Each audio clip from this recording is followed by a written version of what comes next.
Hello, everybody. I'm Kathy Van Bogard with the Great Lakes Peace Center. And one of the things we do in partnership with the Episcopal Diocese is have a conversation about things that are happening throughout the diocese. And for the month of November, we have a very special guest with us today, Earl Meshigaud, who is an elder from the Hannahville Indian community.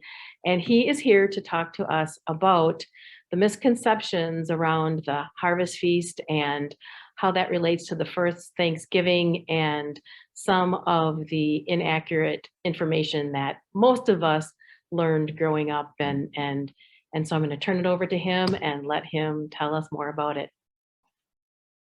Meshigaud, thank you.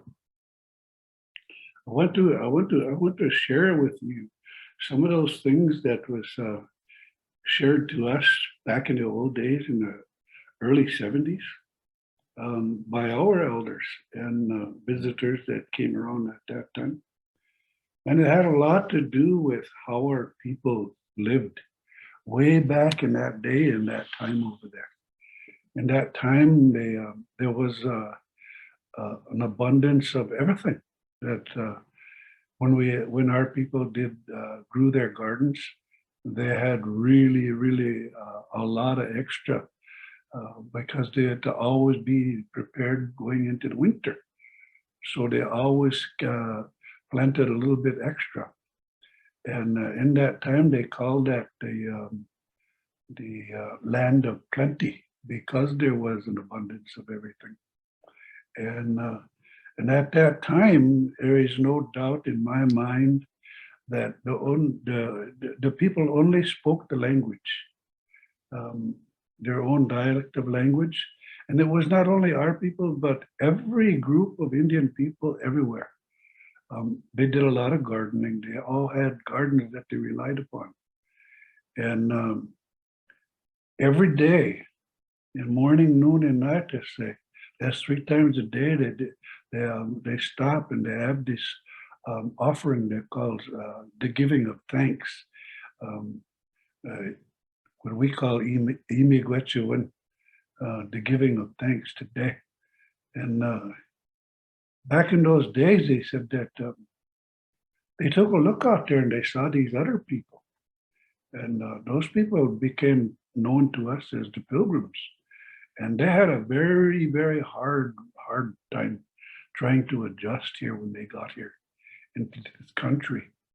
And a lot of them were starving. And they tried to show those guys how to plant their garden, but they didn't have such good luck. So when it came time to harvest their crops that year, the Indian people were kind of keeping an eye on the people over there, the visitors.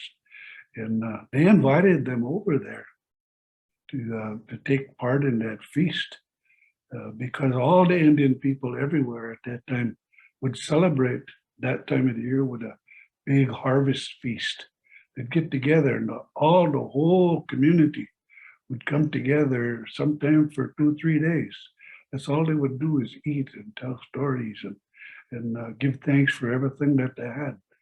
And years and years later, when them guys came around, I don't know when, they said, I think it was maybe 1620. Mm-hmm. It was recognized as the first Thanksgiving in the history books that was written by historians. But our people were here long before that. And they were doing these harvest feasts long time before that, 1620. So this is how that came to be known then as the Thanksgiving that the people took with them. And that became known as what you call Thanksgiving for them from that time on. But that was really the celebration of a harvest feast. We always said that, the people came here looking for a different way to live. The Indian people had this way of living long before anyone ever came to be known or before it was called that. But this is how that got started way back then, according to some of the Mohawk elders that came here way back in that time and talked to us about that. So that's what I want to say. But the Indian people had that all the time. It's that big harvest feast. So to say, miigwech for listening for that little bit. There's so much more that we can talk about in other things, in other way of life. And sometimes when I talk about these things, we have to include a little bit of that language, because our language kind of directs us onto where to go next and how to go about that. So for that much for now, I say, miigwech, thank you. Okay, thank you so much.